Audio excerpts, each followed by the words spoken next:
జీవాహారము అని అనుదిన ఆధ్యాత్మిక కార్యక్రమానికి మీకు మా ప్రేమపూర్వక ఆహ్వానం. ఈరోజు వాక్యాన్ని బైబిల్ గ్రంథం నుంచి ధ్యానించుకుందాం.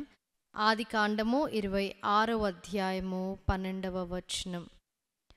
యెహోవా అతనిని ఆశీర్వదించెను గనుక ఆ మనుష్యుడు గొప్పవాడాయెను. మరి ఈ వాక్యము ఇస్సాకు గురించే రాయబడి ఉంది.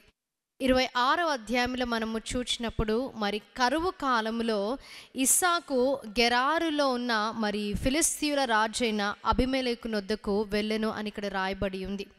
మరి అక్కడికి వెళ్ళినప్పుడు ఆయన అక్కడే ఉన్నప్పుడు దేవుడు అతనికి ప్రత్యక్షమై ఉన్నాడు. అక్కడ అతనికి ప్రత్యక్షమై ఐగుప్తులోనికి నీవు వెళ్ళకూడదు, మరి ఇక్కడే ఉండమని చెప్పడము. అలాగే ఆ తర్వాత వచనాలను మనం చూసినప్పుడు నేను నీకు తోడై ఉండి నేను నిన్ను ఆశీర్వదిస్తానని దేవుడు చెప్పడం మనము చూస్తాం. నీ తండ్రి అయిన అబ్రహాముకి నేను ఏదైతే వాగ్దానము చేసి ఉన్నానో అవన్నీ కూడా నేను నెరవేర్పులోనికి తీసుకొని వస్తానని దేవుడు ఇస్సాకుకి మరి ప్రత్యక్షమై చెప్పడం మనము చూస్తాం.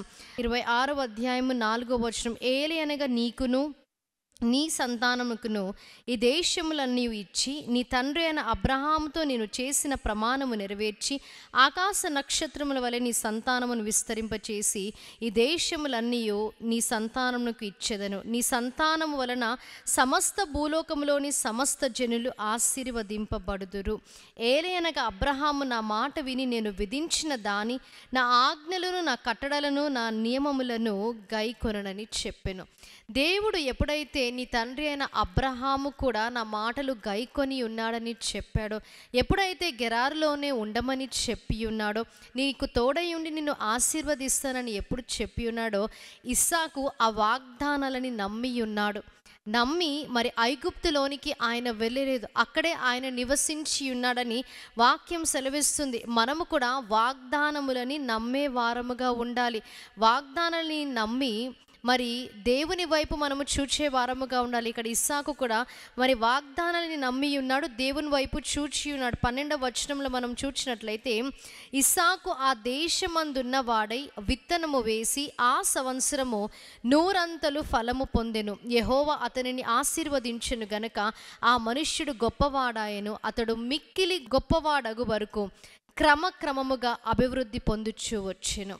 ఇస్సాకు దేవుని మాటలు నమ్మి ఉన్నాడు, ఆయన వాగ్దానాలని నమ్మి ఉన్నాడు. కాబట్టి దేవుని వైపు చూచి విత్తనము వేసినప్పుడు అదే ప్రదేశంలో మరి 100 ఫలము అదే సంవత్సరంలో ఆయన పొందుకున్నట్లు ఇక్కడ రాయబడి ఉంది. అలాగే దేవుడు తోడుంటే ఎలాగైతే క్రమక్రమముగా దీవింపబడతారో కూడా అక్కడ రాయబడి ఉంది. కాబట్టి వాగ్దానము చేసిన దేవుడు నమ్మదగిన దేవుడు. కాబట్టి వాగ్దానములు నమ్మే వారముగా మనం ఉండాలి. వాగ్దానములు నమ్మినప్పుడు ఇస్సాకుని దేవుడు ఎలాగైతే దీవించి ఆశీర్వదించాడో, ఇస్సాకు విషయంలో దేవుడు ఎలాగైతే 100 ఫలమును మరి దయచేసి ఉన్నాడో, మనల్ని కూడా దేవుడు దీవించి ఆశీర్వదించే దేవుడిగా ఉన్నాడు.